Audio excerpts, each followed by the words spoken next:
Pittsburgh Steelers are one of the most storied franchises in all of sports, one of the most dedicated fan bases, and from a culture standpoint, one of the most sustained, successful winning franchises in any sport whatsoever. And they are my number 14 team in my 2025 NFL Deep Dive series. Welcome back to the channel. Make sure to like, comment, and subscribe. Of course, do that football thing, that YouTube football thing for me. It really helps me out. And the Pittsburgh Steelers, like I said, a tradition of winning, a really great culture built by future Hall of Fame coach Mike Tomlin, who's put together a really great coaching staff, and really for the first time in this team's history have been very aggressive in the trade and free agency market. This is a team that has built from the ground up with great additions like, TJ Watt, Alex Highsmith, Cam Hayward, you name it. They've done a great job of team building through the draft with young players, not shying away from the coaching aspect of what their jobs are. And I think the front office has been run really well. And them sticking to coaches the way that they have since 1969, only 3 coaches, Chuck Noll, Bill Cowher, and Mike Tomlin, has allowed them to maintain a foundation of what an organization is supposed to be. And it allows guys who come into this team to know what to expect and to know what the expectations are, really without having to be told what it is. It sort of just permeates through the entire facility, through the entire office, through the entire locker room, through the entire stadium, through the fan base, into the people that work on the staff, to the water boys, all of it. So when you bring in a guy like Aaron Rodgers to be your brand new quarterback as sort of the missing piece to the puzzle that is the success in them wanting to win a Super Bowl, what would be a potential disaster for another team like, say, the New York Jets, becomes a huge asset for the Pittsburgh Steelers because, there's a built-in respect there and they just know what they need to do. And then you would get a guy like DK Metcalf coming in, being a number 1 receiver. What's the expectations of him? Is the diva attitude, is the personality going to be able to match? We'll see what that looks like because they had no issue getting rid of diva receivers in the past. Deontay Johnson and most recently George Pickens, which I called, by the way. You can go back in my channel, look at some of the Pittsburgh Steelers offseason predictions. I predicted both. But anyway, they also added Jonnu Smith to run a lot more 12 personnel for their offensive coordinator, Arthur Smith, which we'll get to. Lost Najee Harris, which from a running back room perspective does cripple them to some degree. And of course, the offensive line is an ever building process. But again, something that they've really done a great job of building internally here. So we'll see if the fruits of that labor come to fruition. They have one of the best defenses in the entire league. TJ Watt, one of the best in the business. Alex Highsmith, one of the best in the business. Cam Hayward, one of the best in the business. That's just the defensive line. You throw in that they have Jalen Ramsey, one of the most versatilely great defensive backs in the entire league. They did lose Minkah Fitzpatrick, but they've got enough bodies, I think, to really replace what they had in him. And it all comes down to what the coaching staff has and what the head coach Mike Tomlin has. And that's why we'll start with him here. He does come in as my 10th ranked head coach. Now, I know I really put him over there in the intro because he really is an all-timer coach. And I do think that there is some concern, and you heard it, the rumblings throughout the offseason, there is some concern about whether Tomlin has sort of, I don't want to say peaked, but if this team is just not going to get any higher than what it is. Now, people can talk about it being the quarterback situation. They can talk about it just being instability on the offensive side of the ball altogether because, not for nothing, the defense is always good.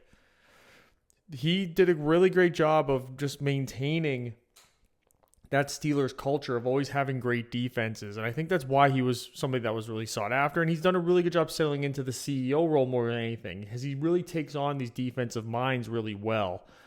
Right now it's Terrell Austin.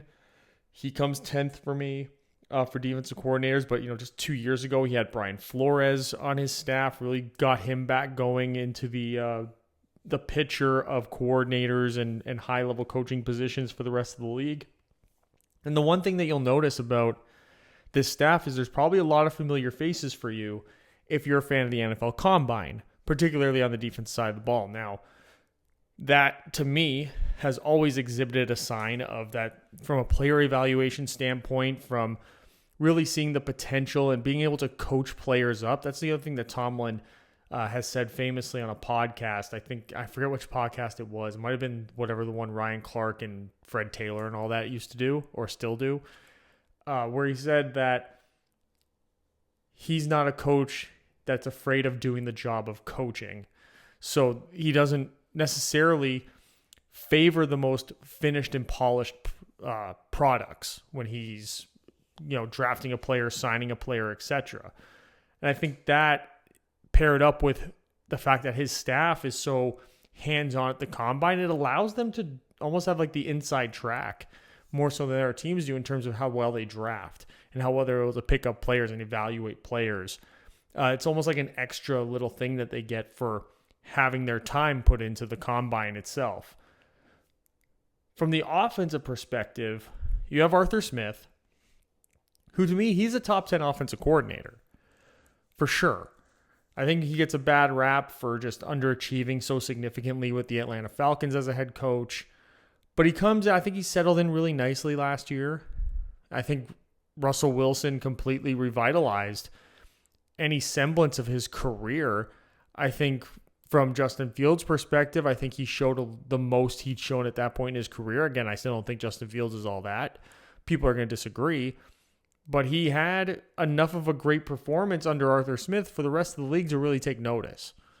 And that's why the Jets now have him as a starting quarterback over there, regardless of how brutal it is. And I think Arthur Smith has a lot to do with that. I think he was able to showcase these particular skill sets. Now, he's sort of going back to more fundamental football with Aaron Rodgers. And there's always the concern that when you have like this experienced all-time great quarterback coming into your system, that you sort of do have to placate to a degree to what that quarterback does and what he has done in his career. And I think that negatively affected Rodgers with the Jets.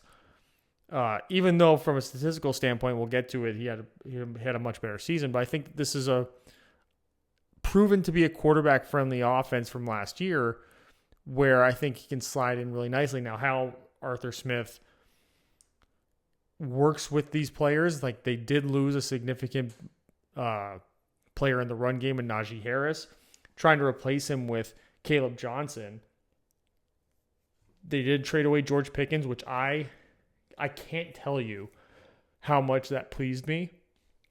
And when they went and got DK Metcalf, they acquired Jonnu Smith, of course. And, Mike Tomlin was more aggressive in the team building aspect from a free agency and trade standpoint with veteran players than really he's ever been. I just sort of look back at over the years with Pittsburgh, Mike Tomlin's always been like this guy who builds in-house. There's not a lot of examples that immediately come to mind of him going out into free agency or to the trade market and being super aggressive in acquiring players. But you go out and you sign Aaron Rodgers, you trade for DK Metcalf, you trade for Jalen Ramsey.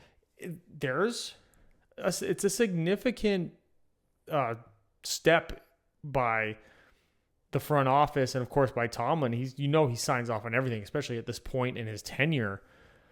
So to see that little change, that little adjustment in the team building strategy, I think should help benefit them because I think from the reason why, they don't have a losing record ever. Tomlin's never had a losing record.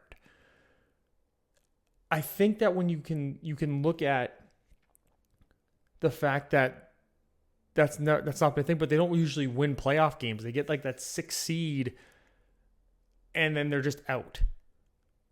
Right? So what I think is important is that they have these veteran players in there who have a history of winning at least, who he can drop into this system and this culture that has such a high floor to it that it does allow you to have a more immediate ascent in terms of reaching the ceiling of what this team could be, which is a true contender because they have the defense in place. They've really only just been missing the quarterback position since Ben Roethlisberger left. Arthur Smith has to continuously, though, run a more balanced offense. He can't just allow the Aaron Rodgers arm to take over because you saw what that did with the Jets. And though Aaron Rodgers put up some pretty good statistical numbers, as we'll get to, there just wasn't a lot of overall team success. because you don't want the defense to be hung out to dry. You have a really great defense that's really great at rushing the passer. What you want to do is you want to control the clock. You want to have long extending drives and play with a lead. So then that way you can just unleash your great edge rushers on these quarterbacks. So that's going to be the test for the offensive staff. The defensive staff is going to be just keeping the team's head above water as the offense goes through some of its growing pains that I'm sure are going to happen early in the season. As they settle into they're going to be a lot of 12 personnel. Which tight end is going to be the best for the system? Freiermuth, Jonnu. How are they going to use Calvin Austin? How are they going to, how much is DK Metcalf going to be truly featured? And how are they going to fight through all the focus that he's going to get? Is their running game going to be able to step up? They just got rid of Cordero Patterson. So from a hybrid standpoint, they kind of limited themselves a bit. So now Caleb Johnson will be probably your early downs back. Rookie, no guarantee there. And then Jalen Warren will be your receiving back for the most part. So the change of pace guy who's been there for a couple of years has done pretty well, but he's still not that number one running back. So you need Caleb Johnson to fill those shoes of Najee Harris in order to maintain Steelers football the way that they've been able to maintain success post Ben Roethlisberger. I still think this coaching staff is just way too smart. They're so much on the same page week to week. And Mike Tomlin, because he does take on the CEO role, he's able to have this overarching across the entire game, offense, defense, special teams, of what the overall strategy is. He's able to make sure that it's maintained. And he runs a tight ship, and it's so natural for him at this point that everyone just buys in immediately, and everyone is just they're all exactly where they need to be. Everyone knows exactly what their jobs are from a coaching standpoint. And I think that really helps the players, and they know the hierarchy, so they know who's in charge and who's next and who's the right-hand man, who's not. So there's no real clashing of egos either that you could see in some other coaching staffs. And I think Tomlin also is very comfortable taking a step back, though he will get really involved on the defensive side of the ball. You've seen him be very comfortable just taking that step back. And I think that's helped this team. It's going to help them this year, especially because now he's going to be able to sort of control the personalities and focus on that. Because DK is a special personality. Jalen Ramsey is a special personality. Same thing with Aaron Rodgers. So these three new faces, to be able to sort of keep, inform them, this is what Steelers football is, really establish itself. And I think he has enough respect around the league with these veteran players, especially Aaron Rodgers, where they will yield to him. And I think that's going to really help this team. And that's why they can be ranked this high, is really because their coaching staff, starting with Mike Tomlin, just keeps everything at a very specific level at all times. And that's just so rare to see that in so many of the other teams. It's really the first one that we can think of, that I can think of, that we've covered so far that really has that in their organization. There's a couple other teams out there that have it that we'll get to eventually, but this might be the best one for that.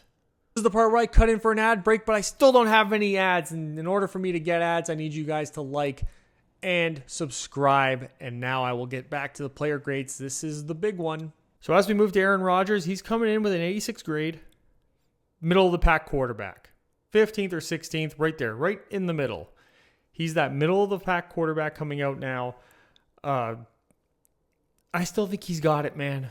I do. I think there's just the Jets organization is so cursed, and him being in Green Bay, there was a cultural stability there. Even though he had a couple of head coaches, that didn't really matter, because the story of the franchise, the ownership, the fan base, you knew what it meant to be a Packer. When you go to the Jets, it's what is Jets football? There hasn't been this consistency of great performances and a history of winning there. He comes to Pittsburgh, it's like he's back in a Green Bay style culture. I think better, to be honest, because Tomlin's been able to continue it. That went all the way back to Chuck Noll in 1969. So, again, Rodgers quietly had a better year than I think people give him credit for, especially considering the circumstances of the Jets, where there was just coaches getting fired and coordinators and players getting injured, and just just chaos in the locker room through the front office, all that. He had 26 big-time throws completed, only 12 turnover-worthy plays. That, to me, is the sign that he's still out here taking care of the football, that he was almost getting back to what we saw from him previously. Now, his deep ball is still accurate. He's still able to throw it. The intermediate game is where he really struggled last year, which, getting it into those linebackers, fitting in between zones and everything. Does that bring a concern about the sustainability of his arm strength? Perhaps. Because the one thing he's not going to lose is his accuracy. The thing that's going to cost him is his arm strength and how quickly his brain can catch up to the fact he doesn't have the arm strength that he used to even 5 years ago. From the short, he's just as good as he was before. When he's kept clean, he's an all-timer. So if you're not going to get in his face, if you're not going to put pressure on him, then he's going to pick you apart with tremendous ease. And especially if you're blitzing. When he's blitzing, he was able to establish the blitz pretty well. We'll see how that carries over to this team and what kind of checks they're going to have and all that. From a pressure perspective, he was not very good at all. That raises some flags here because this Pittsburgh offensive line isn't exactly this great offensive line. They're a young offensive line. They got some pieces to this offensive line, certainly, that make you optimistic about the future, and we'll get to them, but he's not coming in with this established great offensive line. The really only great offensive lineman they have is second-year center Zach Frazier, who we'll get to. And that is a really good relationship to have because Aaron Rodgers has had some really good centers over the years, and to have a center who's got some football IQ is really going to help Aaron Rodgers out. You get a high-level center for Aaron Rodgers, that guy's able to help communicate, shifts and all that for the offensive line properly. And that is this intangible that people don't really see out there, but it's so much part of what they do pre-snap. And Aaron Rodgers is one of the most active pre-snap quarterbacks that there is. He'll go out there and he'll call 2-3 plays in a huddle, and he'll check to this, he'll check to that. You saw it in that year in Green Bay when they had all those rookies in there, Christian Watson and Romeo Doubs. They were all these rookies. They just got rid of Devontae Adams. And you saw the frustration that Aaron Rodgers had with these guys who just didn't know and couldn't get it figured out. And that hurt the team's overall success because Rodgers he couldn't be who he wanted to be pre-snap. And there was a lot of adjusting he had to do. I think when you come into this team here, when it comes to his ability to work with the weapons, he's got DK Metcalf, he's got Freiermuth, he's got Jonnu Smith. There's some experienced guys out there where I think he's going to be able to get back to what he was doing when he was playing with Devontae Adams and all those guys in Green Bay, where he could do so much pre-snap stuff because that's where he really thrives. Because Aaron Rodgers at this point in his career, he doesn't have the athleticism that he used to have, where he used to be this great running threat quarterback. He's just now got to be that pocket passing, pick a guy apart, pick the team apart, really win the play pre-snap.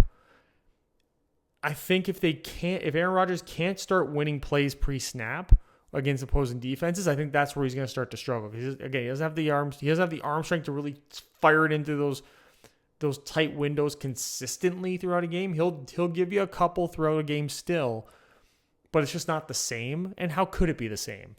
So it's how he builds up this chemistry with DK and with the offensive line, particularly with his center, Frazier, and then how Arthur Smith calls the game throughout, and how Aaron Rodgers' input. How much is Aaron Rodgers' input respected by Arthur Smith? Because at the end of the day, whether it's Aaron Rodgers or whether it's Jared Goff or whether it's Dak Prescott, whoever, the quarterback is the one out there on the field. He's seeing everything. He's seeing it in real time. He's going back and he's sitting down. He's looking at the tablet and all that.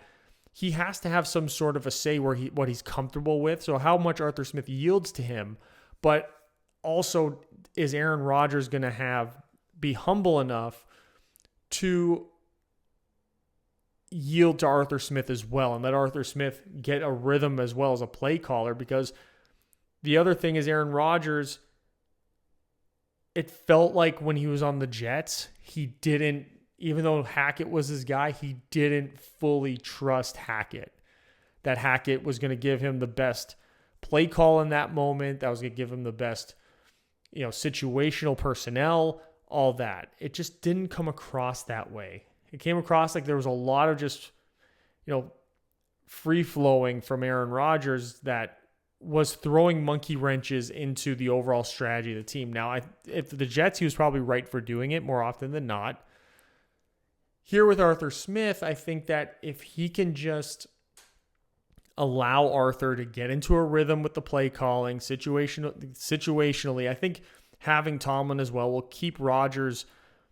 I think Rodgers is coming into this organization really confident with what he's stepping into, that he comes in with this built-in trust already because I think he respects Tomlin a lot.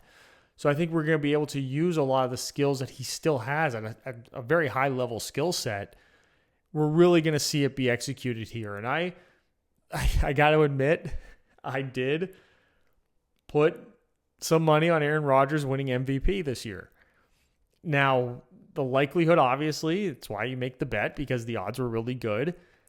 But I think when you really look at what he could do, if he gets to, if he plays like this, the skill set that contributes an 86 grade, that 15th best quarterback in the league, his statistical output and the team's overall success, it could trick people into voting him MVP. I don't want to say necessarily trick but I do think that the Pittsburgh culture helps.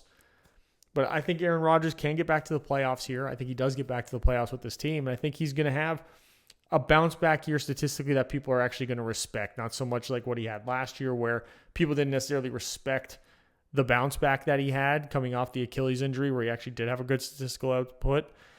So we'll see what comes of that. But I think it all starts with how quickly the mental aspect of the game comes for Rodgers and how quickly he gets that simpatico with the other players, the key players on this offense to really execute what needs to be done for this team to have success on offense at all.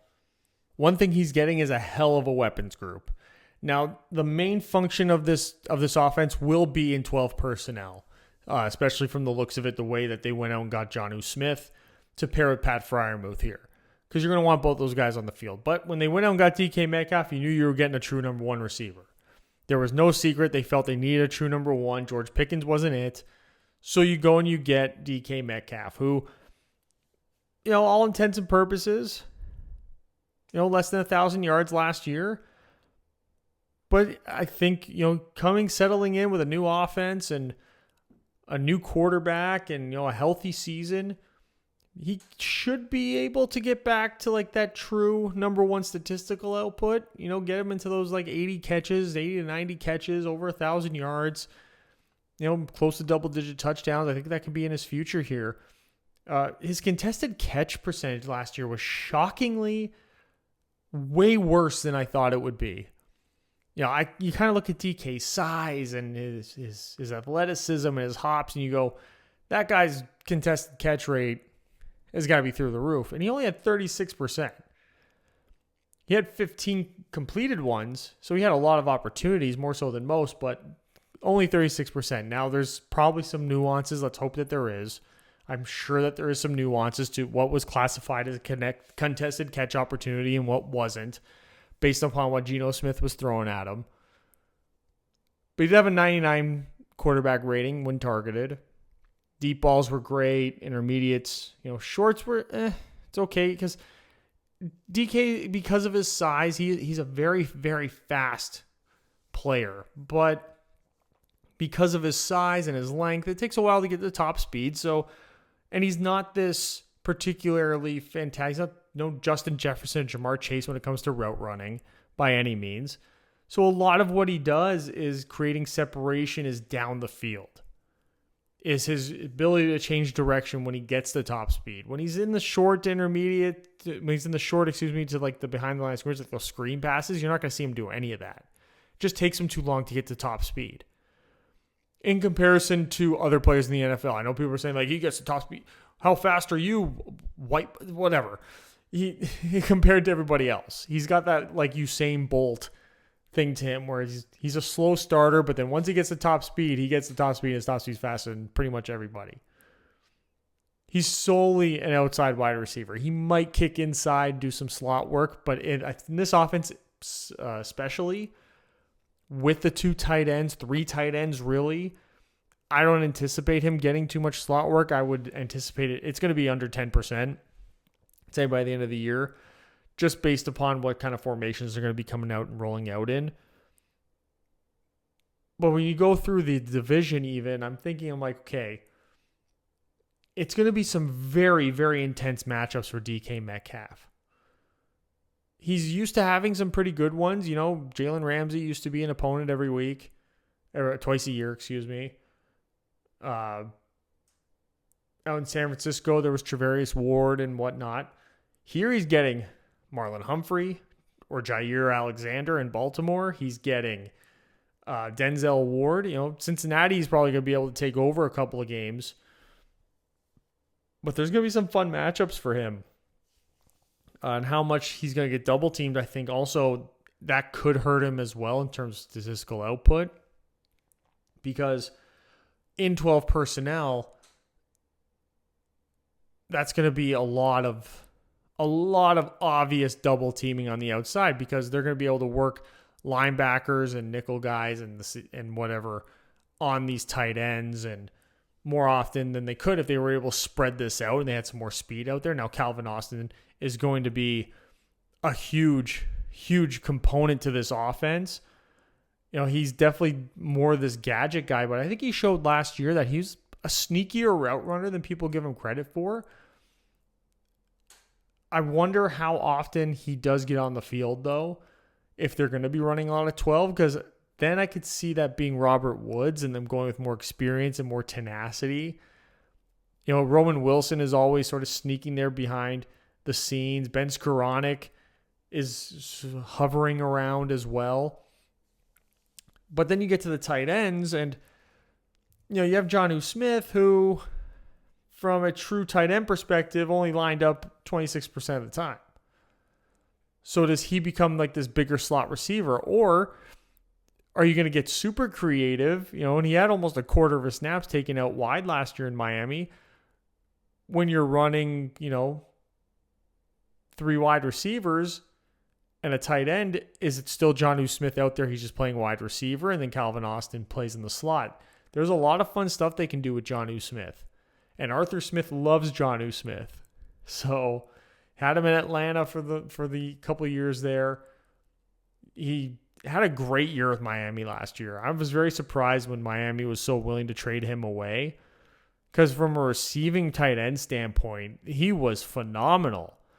He was probably the best offensive weapon, the most consistently great offensive weapon the Dolphins had last year. And that's on a team with Waddle and Tyreek Hill. We covered Miami already. Man, is Jonnu great. He really found, in the last couple of years, when he left Tennessee, he sort of just fell out of favor in New England and then never really got his legs. But last year, he settled right back in. And now he's coming to a team that is really going to go out and favor his skill set. There's going to be a lot of these bigger sets out there where he's going to have some very favorable matchups because there are other weapons out there like a Pat Freiermuth on the opposite side who needs to be respected as well. From a contested catch standpoint, I could see him becoming much more of a red zone threat, especially because so much focus is going to be on DK Metcalf now, which is something that Miami didn't have. Miami didn't have these guys that when you got into the red zone, you were threatened by this, like the jump ball fade and the back shoulder fade and all that. Now here, teams are going to have to put a lot of attention into not only DK Metcalf, but into the running game as well, because Arthur Smith is going to love to run the ball. So there's going to be these situations where they're going to have 3 tight ends on the field with DK Metcalf split out wide, and Jonnu Smith will be running some motion, and then he'll be sneaking out, and I think you're going to see a lot of red zone touchdowns for him. He's going to be like the equivalent, in fantasy football, they talk about that running back who gets the 1-yard touchdown. He's the touchdown sniper, touchdown bandit, stealer, whatever the hell they call him. I could see Jonnu Smith being that guy for this team from a passing perspective, and he could have about 8 or 9 touchdowns this year, and they're all going to be under 5 yards. Like, I think that's a real possibility here. Especially when you get, again, like I said, Pat Freiermuth is there. He's a starting caliber tight end as well. Like, they were already in a really good position from a starting tight end perspective, and now with him being more of like a tight end too, he's going to play much more of a traditional inline tight end. So that's going to just, now Jonnu Smith's going to be able to spread these guys out. He'll be able to run some motion, and Pat Freiermuth will be able to be like this staple.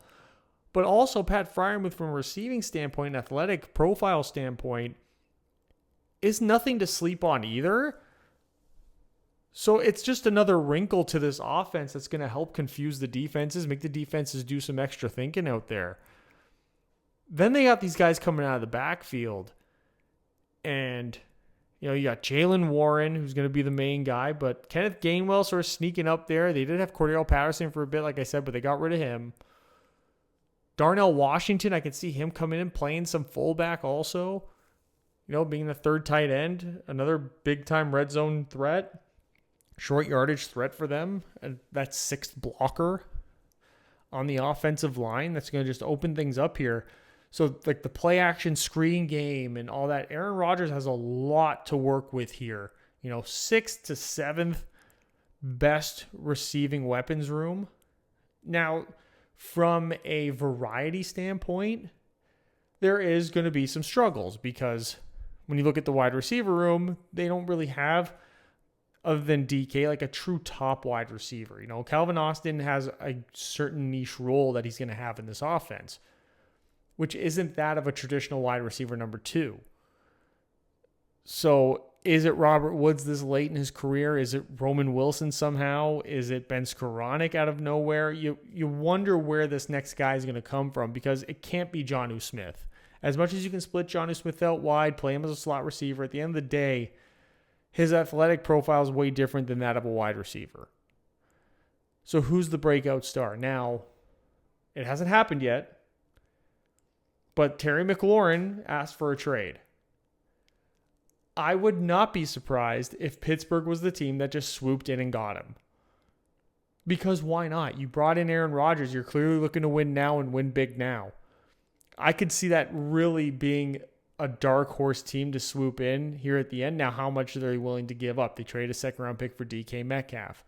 I assume that they would value Terry McLaurin at the same amount, so maybe it's sort of out of the question. But I think it's a fun thought experiment to where if they want to truly expand what this offense can do outside of a high-level 12 personnel,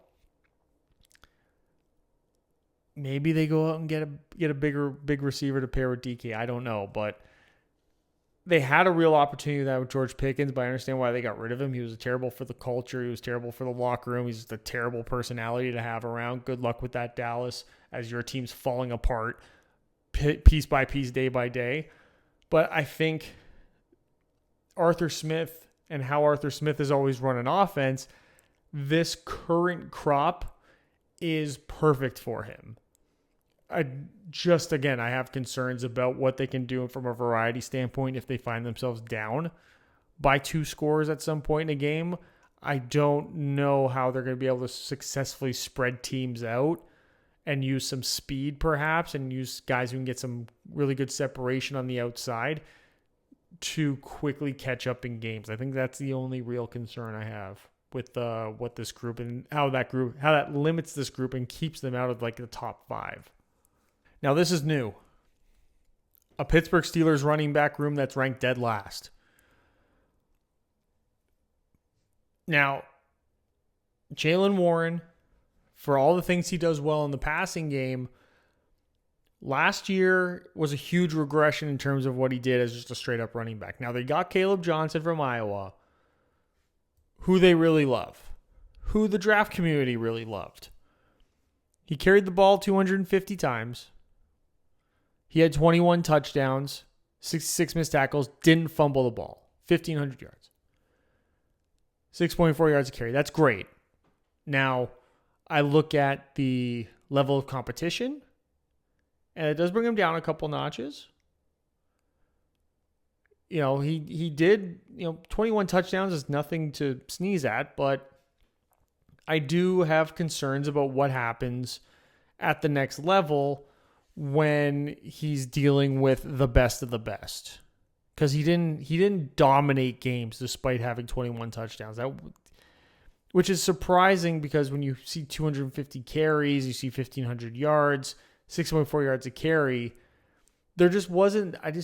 I watched some of his clips, and yeah, you can make everyone look like the best player ever in their highlights. Like, I'm sure you're watching some of the highlights and going, what do you mean, Caleb Johnson? Like, you can do that with anyone. Do that with Marlon Mack and make him look like he was an all-timer.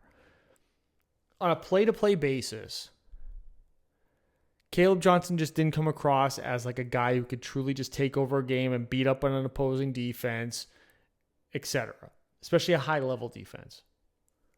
So that does draw some concerns here. They did definitely take a step back here. Now, if the passing game really ends up performing well and Arthur Smith gets into a rhythm with the passing game, I think it'll open up opportunities for Caleb Johnson. My other concern is that because of the personnel they're going to be operating in most likely for most of the year, it's going to crowd the boxes for him a lot, which also will then hurt Jaylen Warren. Because what's Jaylen Warren going to do in a crowded box? Nothing. That's just not what his game is, right? So I do have that concern about how much this running game is going to be able to perform without having like these true top level backs. Now, I could be completely wrong. Caleb Johnson could have this breakout year, and I think as long as the passing game is operating, I think Caleb Johnson can be serviceable because teams are going to be respecting the pass a lot. But if teams aren't respecting the pass because, for whatever reason, this offense could be in a lot of trouble. Because at the end of the day, Arthur Smith wants to be able to run the ball.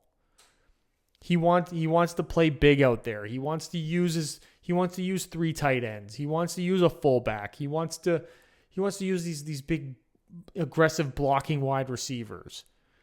That's just how he operates. So there is concern that this offense is just not going to be able to operate because the running game is not going to be able to get anything going at any point in time. Because then you got Kenneth Gainwell, you got Jonathan Ward. Offhand, I couldn't tell you what they could add to this running back room. I think they're very satisfied with the running back room the way it is. I think that Arthur Smith probably feels that he can get a lot out of this running back room just from a scheme and strategy standpoint, which is probably true. But if it isn't, they don't really have the top level talent here to fall back on to make something out of nothing. Now, I might be underrating Caleb Johnson a little bit with that statement, but he is, at the end of the day, as a rookie. He wasn't sought after like Omarion Hampton or Ashton Genty or Travion Henderson or Quinshon Junkins, guys like that. And there's a reason for that. And the other concern is that from an evaluation standpoint, I'm always concerned about players who go later in the draft when the coaching staff was working the workouts. Now, you can say, well, Caleb Johnson was there. They took him, which means he had to be recommended, which is another thing to fall back on that kind of contradicts what I said. So it's an interesting dichotomy for this running back room to be in. This is not something that you see happen to Pittsburgh, though, where there is this, like, okay, who really is the lead back? Is it actually going to be Caleb Johnson, or will it be Jaylen Warren? Or is someone else going to sneak in here?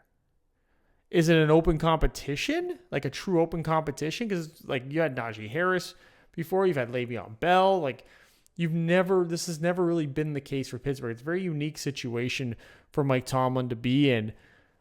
And how this offensive staff figures out this running back room and figures out the splits, figures out who's the best for what situation.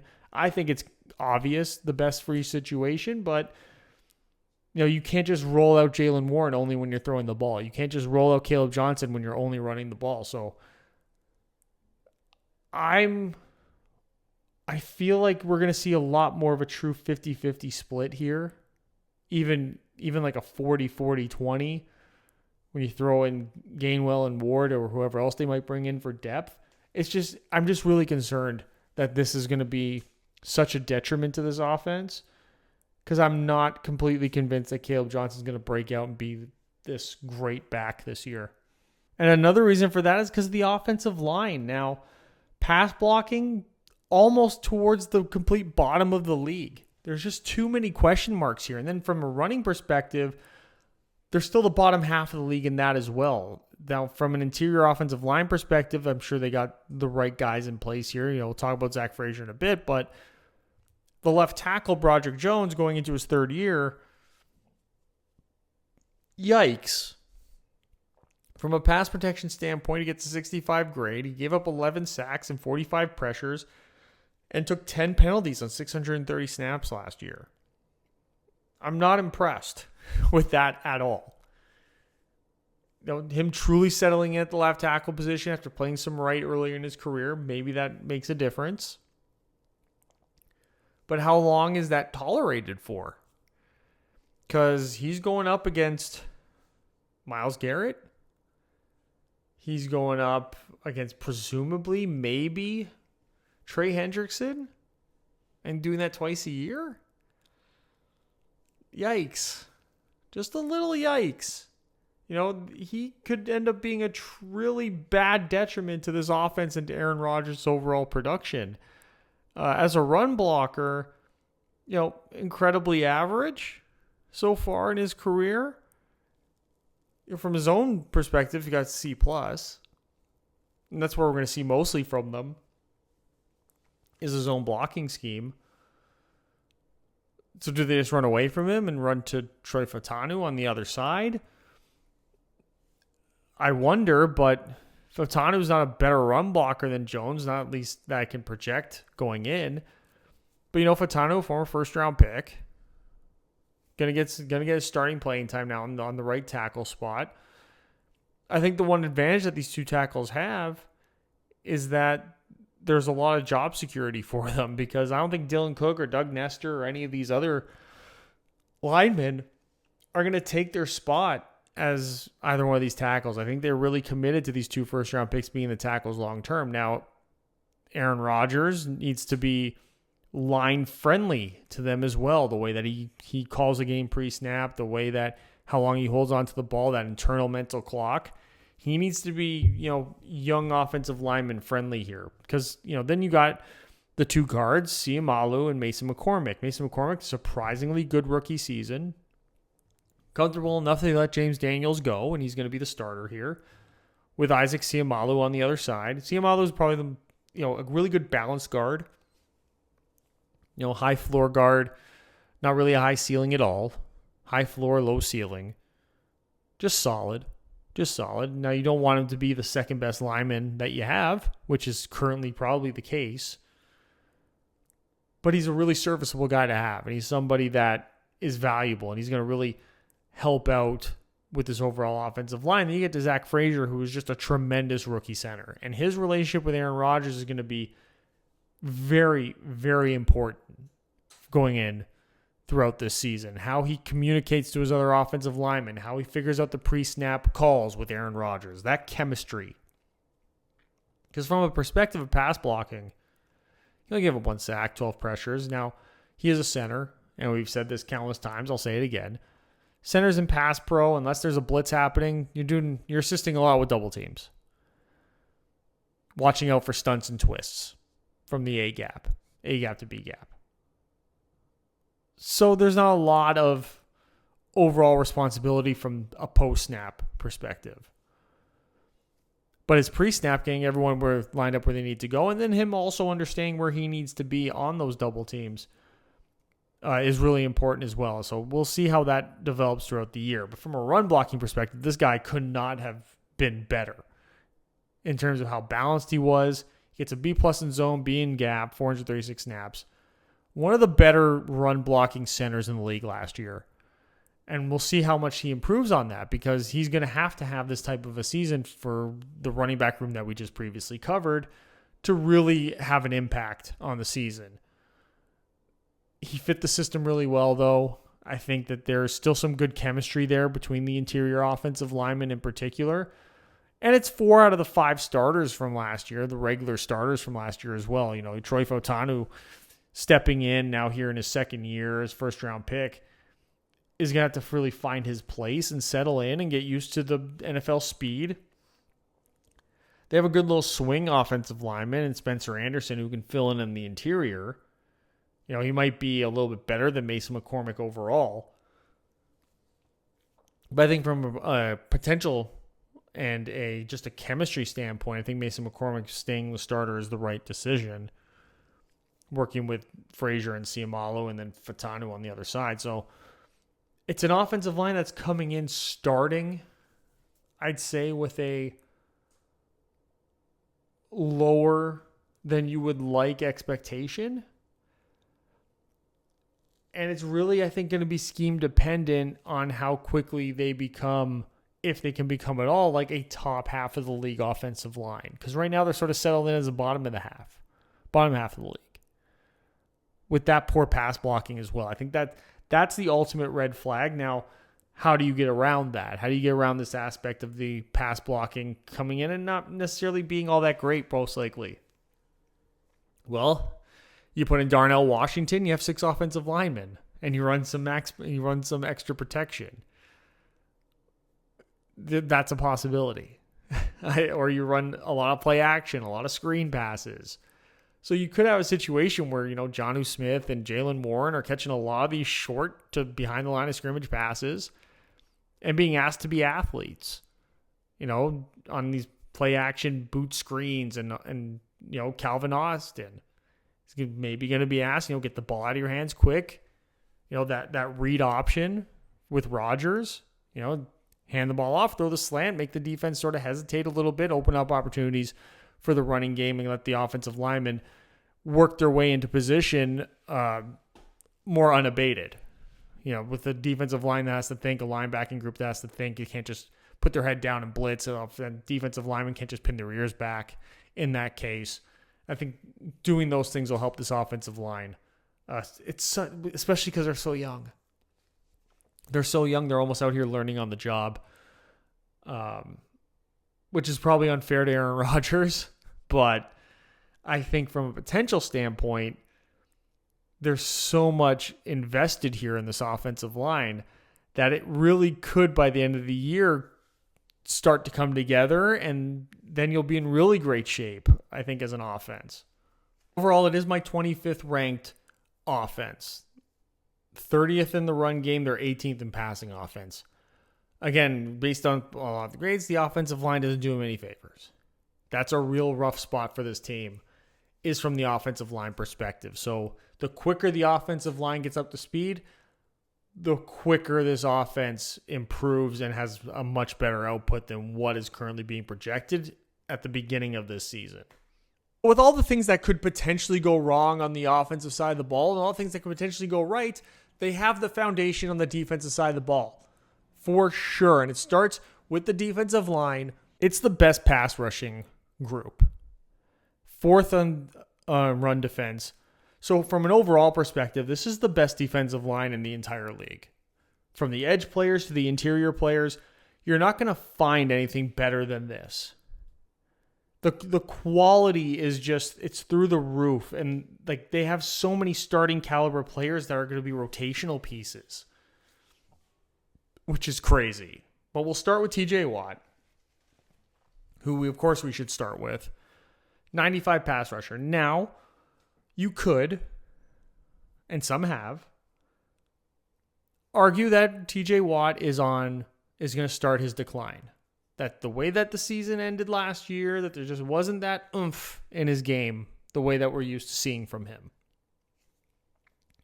He was 38th in win percentage, 12 sacks, 57 pressures, almost 1,000 snaps. Now, maybe TJ Watt is on the decline. But until something really obvious, how do you bet against TJ Watt, who has been consistently since he got into the league, really, the most well-rounded, 3-down, all-purpose edge player in the entire league? More so than Myles Garrett from an overall perspective. Pass game, run game. Because even from the run game, like 6 forced fumbles just last year. He only had 10 missed tackles. So for a guy who's just pinning his ears back and just going for it, funneling guys back into the interior, being able to set the edge, be patient enough to let a play action develop or a draw play develop, but not waiting too long before committing, being instinctual, being smart under the film. Nobody does that like he does. Nobody does it like he does. So to have that guy out there and then to have the compliments around him that you do is insane to me, because then you have Nick Herbig, second-year player, who from a pass rushing perspective last year was as good as anybody.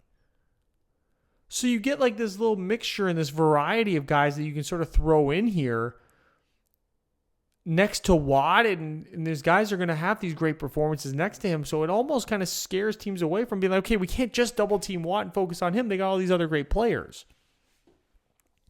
Even the rookie Jack Sawyer, who they just brought in, him coming in and being your edge 4, he's an edge 1 on a lot of teams.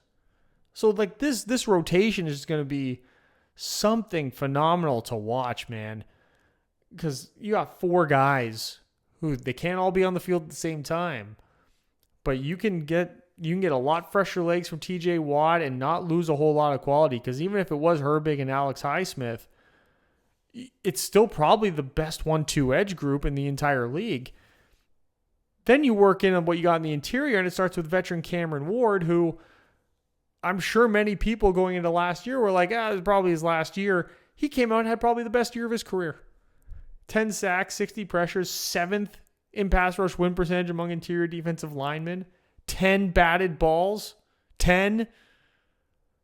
Like, that just shows when you have that kind of number, 10 sacks, 10 batted balls, 7th in win percentage, what that shows is he's winning early, and on top of that, he doesn't allow himself to get physically over-aggressive and lose the mental aspect of the game. So he understands. He has that mental clock. He knows from a quarterback stance, from a quarterback timing perspective, situational football. How quickly does this ball need to get out? How quickly did I just win off the line? Should I just get my hands up?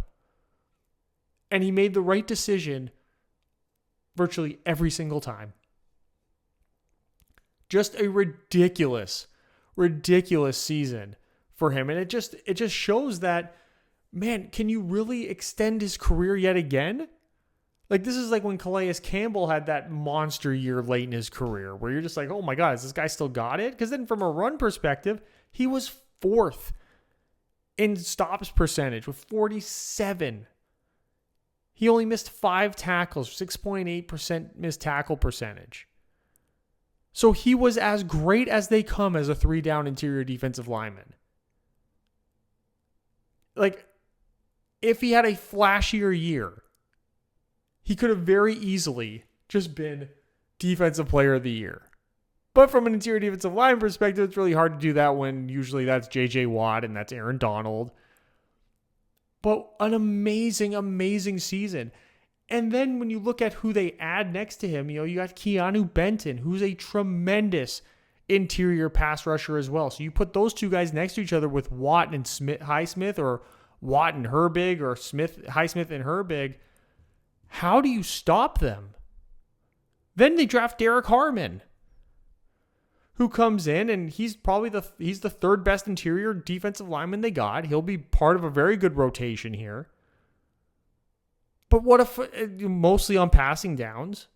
So like to have that variety as well at your fingertips, to be able to mix in these guys, they've just done so well at this. And then, Daniel Ukulele, from an early down short yardage run stuffing perspective, he comes in, he's probably the 2nd best guy to throw in there.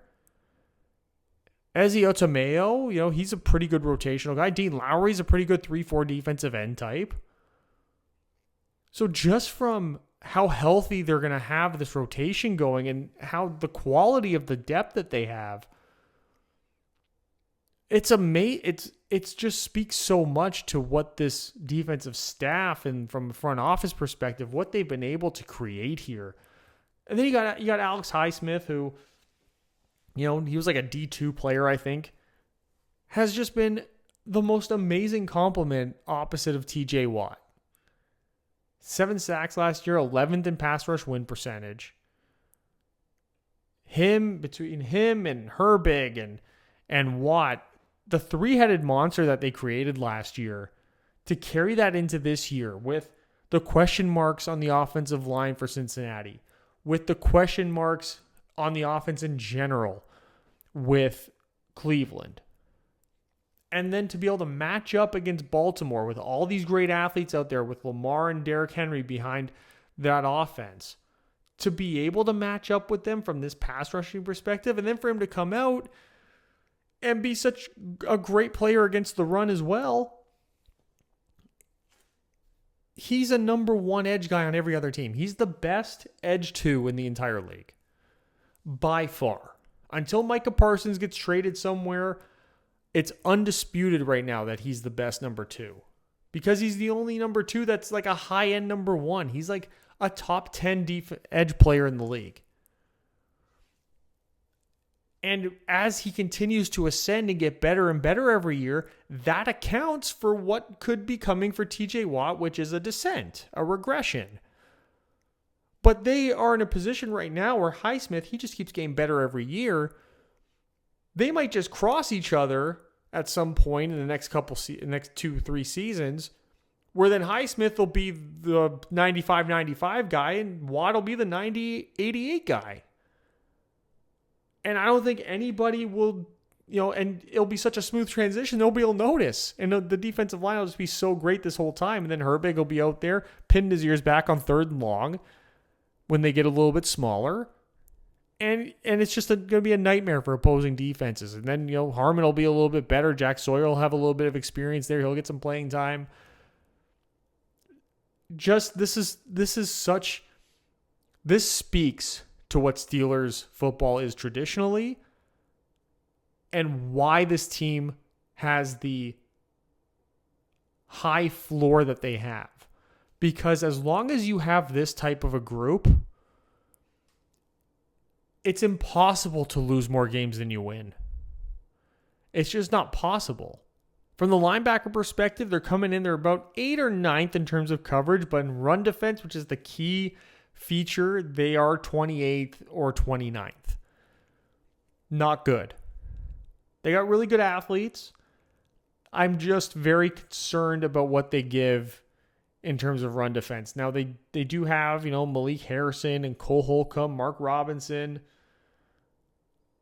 Peyton Wilson, Patrick Queen. They're all like serviceable linebacker 2 quality in terms of run defense, which isn't great. Now, it does create a nice healthy rotation, though, on early downs in particular. Because I do think Peyton Wilson's going to get a majority of the playing time. He is the best linebacker on the team. But it's just it's mostly from a coverage perspective. He's really good in the zone. He can chase down a tight end and man. He navigates the middle zones really well. He was targeted 43 times, gave it 36 catches, only 240 yards. So that's a lot of just under 7 yard catches there. Didn't give up any touchdowns, had an interception, only an 80.2 passer rating when he's targeted. So from a coverage linebacker perspective, that's really, really great. That's one of the best. That's one of the best that you can come across. The unfortunate nature is for a linebacker, yeah, it's great that you can cover, but that's why you have defensive backs. You have a pass rush to slow up the timing, and then you have the coverage guys to finish it off.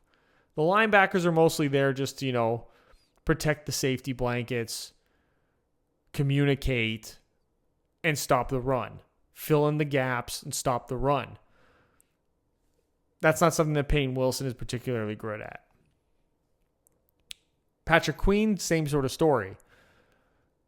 Coming over from Baltimore, he had that breakout year in Baltimore, finally had it, came here to Pittsburgh, sort of regressed back to what we had seen previously in him in Baltimore. which is not a particularly great player in pass coverage. Gets beat a lot. Falls behind a lot. Doesn't really play the zones effectively. And from a run stopping perspective, 81st in stops percentage is just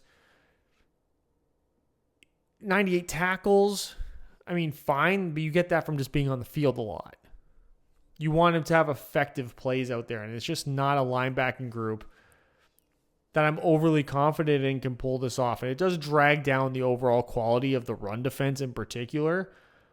They do have a great assistance to the pass defense, sure, especially from how good the front four is and how well they're going to get after the passer. They're going to force a lot of quick throws. So that allows Peyton Wilson and Patrick Queen to be athletes, play instinctive. And I think that's going to open up opportunities for them at the second level to make bigger plays. I think from a blitzing perspective, a delayed blitz perspective, a quarterback spy perspective, it's going to make things easier for them as well. They're going to be able to play a little bit more with anticipation, which will only help their overall production. So it's an overall, it's still not, I'd still say it's like a bottom 10 overall linebacking group. But, I think that there's room for improvement here. And I think from a rotational standpoint, specifically at linebacker 2, I think they can mix in enough guys here to not completely blow it for the entire defense in the run game. But it could be a problem. It could be a problem. I think especially if you see, for example, Cam Hayward go down. I think then that really does leave the interior of the defensive line vulnerable, which then leaves the linebackers vulnerable to be exploited a little bit. With the defensive backs, they are 15th in coverage, 6th against the run. The real story here is Jalen Ramsey. The newest addition here, they got rid of Minkah Fitzpatrick for Jalen Ramsey. Now, Ramsey comes in. I still think that Ramsey is still a number one quality corner. Now, where he really has thrived in his career is in the nickel as that slot guy. And I think here with Darius Slay and Joey Porter on this roster, he's going to be able to actually slide into that role this year because he's so good against the run. He plays so aggressive. It's just last year he was stuck playing mostly outside, and it did lead to a little bit of a downturn in his overall performance. Now, he still had a decent performance, 65 targets. He gave up 46 catches, 65 targets. Not a great percentage for him. Gave up less than 550 yards, only gave up 2 touchdowns, had 5 pass breakups, a 93.5 passer rating, which is not great, but he was kind of playing like a fish out of water for a little bit there. And that Miami secondary wasn't exactly robust with talent around him. So he was stuck trying to have to just be this do-it-all guy, and him getting stuck playing on the outside again just really wasn't in the best interest of his overall performance throughout a season. I still look at Jalen Ramsey and I wonder, okay, he was apparently getting reps so far in training camp at safety as well, which when he came out of Florida State to Jacksonville, there were talks that he could play the safety role as well on that team. He ended up settling in a corner, and then they hybrided him in there as the slot guy, which he then turned into like this high-level career once he went to the Rams. But I see Jalen Ramsey playing like this hybrid defensive back role because they do have so many other guys out there that we'll get to. And I like the idea of them maybe going to like a 3 safety set with Ramsey and Thornhill and Deshaun Elliott, where you don't really know who's going to end up doing what. I think adding that wrinkle to the defense should be something to watch.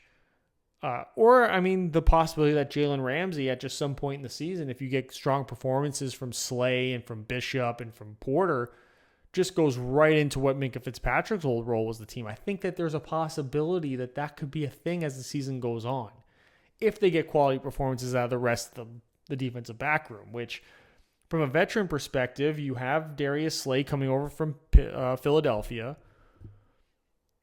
who is definitely on the back end of his career, but I think settling in as a cornerback too is a really good role for him. I think when you have ascending young players around you as well, I think a lot of the pressure is off. I think he'll be he'll also be put in a position where he only has to play on one side of the field. He won't be traveling with anybody. There won't be this high expectation that he does. And I think, again, with the help of the front four, he's going to be able to play a lot more instinctually. So he's not going to be stuck in man coverage all game, chasing somebody around because they can't get a lick of pressure on the quarterback. That's never going to be Darius Slay's life on this team, which will help him. Then you got Joey Porter Jr., who presumably will be primarily the other outside corner along with Slay, who you really want to see bounce back. He had a pretty decent rookie year. Sophomore slumped it there for a bit. Just a middle of the pack coverage guy. But again, from a man coverage perspective, he hasn't been as good as he was in zone. It's been close. He only gave up one touchdown to his credit, but he had 17 penalties, which is just a horrific number for him to have, which is really, at the end of the day, what drives down his overall grade. If he had been in single-digit penalties, he probably would have been somewhere in the 80s for me. But being that grabby and that just irresponsible down the field, because that's a sign to me that, okay, he's getting beat bad, and he's just trying to make up for it by being grabby rather than focusing on technique. So hopefully now with Ramsey coming in, might be able to give him some guidance there. Darius Slay coming in as well. So he's got two new veterans in there that could probably give him some career-altering advice in terms of how to play the outside corner position. Because you're getting two guys who have been, of their generation, that have been two of the best at the position. Because he does have some really great moments out there. Having 5 pass breakups, and again, only giving up 1 touchdown. That accounts for something here. So I'm not all the way down on him. I think as an outside corner and mixing in Jalen Ramsey, and I think that's a really good spot for the being. Benny Bishop's another guy who I think can be mixed in here, who had like sneaky good performances. There is concern about the back end. You lose Minka, and this is why I'm sort of like, okay, if this corner, if Porter and Bishop, maybe Corey Trice, if you get those guys to step up around Darius Slay, then maybe Jalen Ramsey is the one that kicks back to sort of help this back end here. Because you got Juan Thornhill, who is a good safety. And then you got Deshaun Elliott, who is definitely more of a box guy for sure. He only played 193 true safety snaps last season. Most of his snaps came from the box or from the slot. So he's much more of an aggressive 8th man in the box type of a player. You'll see him blitz. You'll see him get up there on tight ends and on running backs. But mostly he's covering that intermediate level of the field. Is there a level of redundancy with him and Jalen Ramsey? I think until you figure out if Juan Thornhill is going to truly be that Minkah Fitzpatrick role, that there could be some clashing of styles here, particularly with Ramsey and Deshaun Elliott. I think that Deshaun Elliott is capable of playing like a more traditional, like a 2-high safety role, and I think him and Thornhill, you'll see a lot of 2-high safety. But as they work in Ramsey, I wonder if there's not going to be some really, some tricky creativeness going on the defense side of the ball where Elliott's going to come down into the intermediate, and then you'll see Ramsey just bail out into like that deep cover 2 safety role. Just to get quarterbacks to take that extra half of a second to figure out, okay, what's going on right there? Is Ramsey bailing, or is he baiting me into this? And I think it's going to open up opportunities to create those opportunities where Ramsey's going to be able to bail and just bait the quarterback into a throw. And I think that's an advantage of having him and Deshaun Elliott, because then if they just turn around and they hand off the ball on a screen, if they throw a little quick screen pass or a quick underneath play, you got Deshaun Elliott, who's a very capable tackler and very capable, very aggressive player who can come up and make that play as much as Jalen Ramsey can, if not more, if not a little bit more so. So it's just an overall has been to be a very aggressive group that has some raw players who now mixing in with the 2 veterans they've brought in could lead to a pretty quick ascension. So I'm not completely out on the fact that this group could, from a coverage perspective, especially with what they got going up front and from a pass rush perspective, that they can't be a top 10 coverage group. This could be a very dangerous group on the back end, because when you have guys like Porter and Bishop who are like these young guys, you want them to be able to play instinctually. You want them to be able to play with confidence, and putting them in a position where they don't have to worry about double moves. They don't have to worry about things being too complicated from the offense's perspective because they don't want to be holding the ball so long in the pocket. That's going to open up a lot of opportunities for them. And I think when you have Slay and Ramsey, who are just these tremendous talents, who you don't necessarily want them to be playing man coverage all game,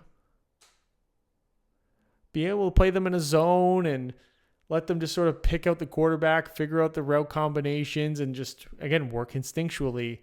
That's a huge advantage for them as well. And I think from a mentorship perspective, I see Porter and Bishop getting a lot of benefits out of these two being here. And I can see Thornhill and Elliott also benefiting a lot, because no one's going to want to target Jalen Ramsey. People can talk about how he's not the guy he used to be all they want. No one's going to want to target him. So they're going to be able to sort of look and if Ramsey's playing an outside corner role, be like, okay, that pretty much is an island right now.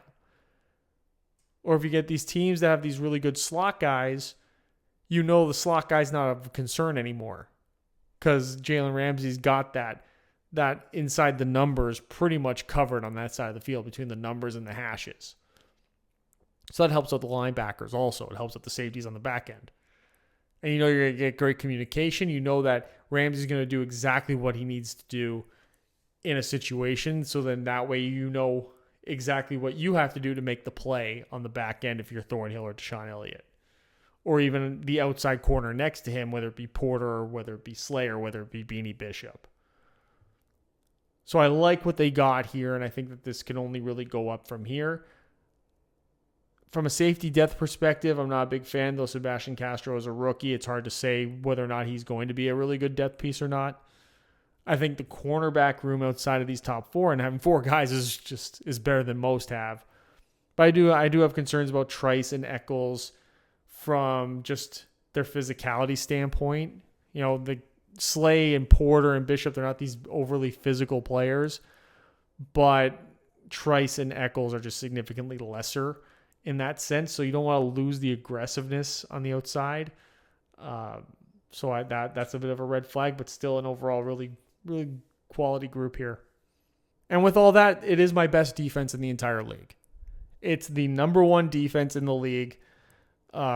Second best pass defense, 21st in run defense, but from an overall perspective, how they're going to put this all together, there isn't a defense that I think is better than theirs for overall. Again, the run defense, the linebackers, if they play good in run defense, then the overall group is just going to go up even further. But they have such a great foundation from a pass defense perspective that team offenses are going to be so incapable of being overly creative, because they're just not going to have the time to do it. So they're going to be facing a lot of bare bones offenses, bare necessity offenses by pretty much default, because of just the quality that they have there. Now just taking a look at their schedule here, in Vegas over under 8.5 wins. Of course, this isn't the year that they have a losing record. They're going to get their 9 wins minimum, as they always do. There's 6 guaranteed wins really that I have here. I think they can sweep Cleveland. They catch the Jets in week 1, which, even if they were having a good camp, I still wouldn't bet on them. They get the Colts there. They get Cincinnati at home. I think they can split the series, worst case scenario, Cincinnati. I'm not all the way sure that they're ready to beat Baltimore, though. So I got those as the only 2 true losses that I see on their schedule. But then you look at some of these other games here. They get Seattle. They get New England. They catch Chicago, but they get them on the road. So it's questionable what those games could be. I think if they got Chicago at home, I would have said that was a win. I think if they got, I'd be more confident if they had Detroit at home. Even though I still think Detroit's a better team. I haven't covered them yet. It's still close. But, I think over 8.5, easy. Overall, my 14th ranked team in the league, 10th ranked head coach, 25th offense, and the league's #1 defense. This is old school Steelers football coming right at you. And I think as long as the offense performs and doesn't turn the ball over and plays smart ball and it keeps the drives long and doesn't rush and doesn't play too fast, that this team's going to have a lot of success. And they're going to be a team, the offense will get better every week. And the defense is going to be just so good that they'll keep them at a nice high floor of 9-win minimum as per usual. There you have it. My number 14 team in my 2025 NFL Deep Dive Series, the Pittsburgh Steelers. Hope you guys enjoyed the video. One of my longer ones. I did a lot of yapping on this one. I apologize for making it too long, but hopefully it was informative. Make sure to like. You're here already. You made it this far. Just like and subscribe to the video. And I will see you guys with my number 13 team coming up next time. Bye.